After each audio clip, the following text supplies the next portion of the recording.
ஆமா, என்ன இவங்க ஏன் ரோட்ல அப்படி தனியா இருக்காங்க? ஏன் இப்படி விடுறீங்க? நான் கூட்டின்னு போய் வச்சுருந்தேங்க மேடம். வச்சுருந்தேன். எனக்கும் கர்ப்பப்பை எடுத்துட்டு உடம்பு ஒரு டயர்டாக அது சின்ன வயசுலேயே கட்டிதான். பசங்கள்லாம் குறை மாதத்துலேயே பிறந்ததுனால உடம்பு ரொம்ப வீக்காக இருக்குது. இப்போ கூட இப்போ வந்துட்டு கூட ரொம்ப நேரம் இங்கே உட்காந்துருக்கவே முடியல. கொஞ்ச நேரம் படுத்துருப்பேன், கொஞ்ச நேரம் உட்காந்துருப்பேன். கர்ப்பப்பை எடுக்காத முன்னே ஷூ கம்பெனி போனேன், எக்ஸ்போர்ட்டுக்கெல்லாம் போயிருக்கிறேன். அதுக்கப்புறம் இவங்கள கூட்டின்னு போய் வச்சுருந்துட்டு இவங்களுக்கு வேறு தனியாக வேலை டாய்லெட்லாம் போனால் கொஞ்சம் அசிங்கமாக இருக்கும். வீட்டுக்குள்ளே இருக்கிறனால கொஞ்சம் கழுவணும். அதெல்லாம் நான் பார்த்துக்குவேன். சுத்தப்படுத்தவங்கம்மா அவங்களாம் அவங்களாம் நான் சொல்லக்கூடாதுங்க. அதெல்லாம் அவங்களாம் எது செய்யவும் வேண்டாம், போகணும், அவ்வளோதான். அது இது நம்மளோட போச்சுமா. அவங்க நாகரிகம் கற்றவங்க வர்றவ பையனை கட்டிக்க மாட்டாங்க.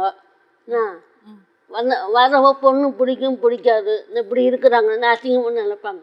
நம்ம எப்படியோ போகிறோமா, அதெல்லாம் நமக்கு வேணாம். அது அந்த கதை எனக்கு உடம்பு டயர்டாக இருந்துச்சுன்னு சொல்லி திட்டிட்டேன். அவங்க போக மாட்டேன்னு தான் இருந்தாங்க. தலை முடி வேறு கொஞ்சம் பேன் இருந்துச்சு. மருந்து போட்டால் எனக்கு மருந்தெல்லாம் தேவையில்லைன்னு சொல்லி திட்டுவேன். அதனால் நானே கோவமாக அமுச்சு விட்டுட்டு இப்போ போய் பார்த்தேன்னா ரோட்டில் படுத்துருக்கும்போது ரொம்ப கஷ்டமாக இருக்குது. இப்படி இருக்கிறாங்களே. நானும் எவ்வளோதான் நீங்க கோபப்படக்கூடாது அம்மா. வேண்டாம் எவ்வளோதான் நானும் கூப்பிட்டு பார்த்துட்டேன் மேடம். இப்போ போன அதெல்லாம் வேண்டாம்மா. என்ன வாழ்வு இன்னைக்கு இருக்குதோ நாளைக்கு கிடையாது. அதெல்லாம் வேண்டாம்.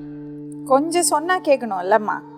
உங்க தங்கச்சி தானே, பாவம். அப்படி நான் கூப்பிட்டு பார்த்துட்டு போன வாரம் போய் கூட சொல்லிட்டேன் மேடம். எங்கள் வீட்டுக்காரர் இறந்துட்டாங்கன்னு சொல்லிட்டு. ஐயோ, இவங்க வரணுன்றதுக்காக அந்த மாதிரி போய் சொல்லிட்டேன். புருஷனை கொன்னுட்டீங்களா? சும்மா சொல்லு, அதெல்லாம் இல்லை.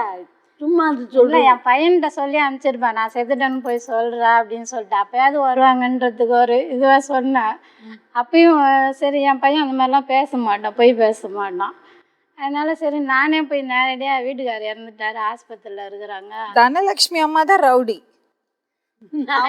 பாவம். கரெக்ட் தானே நான் சொல்றது? எவ்வளோ நானும் கூப்பிடுறேன் மேடம். பார்க்கறதையும் நானும் ஒவ்வொரு நாள் நினச்சி நானே எனக்கு அழுதுகிறேன். அம்மா பார்த்தீங்களா, எனக்கு நானே நினச்சி அழுதுகிறேன். நம்ம இந்த மாதிரி அனுப்பிச்சிட்டோமே, குடும்பமாக இருந்தால் பரவாயில்ல, அவங்கள போய் நம்ம கூப்பிட வேண்டியதில்லை. ரோட்டில் அப்படியே அந்த டாய்லெட்டில் கழுவி விட்ருக்குறாங்க, அந்த ஈரத்தில் படுத்துருக்குறாங்க. ரோட்டில் மழை பெஞ்சா அப்படியே ஒதுங்கி நிற்கிறாங்க. ரொம்ப கஷ்டமாக இருந்துச்சு. வைராகியம் எல்லாம் இருக்கணும், கொஞ்சமா இருக்கலாம்.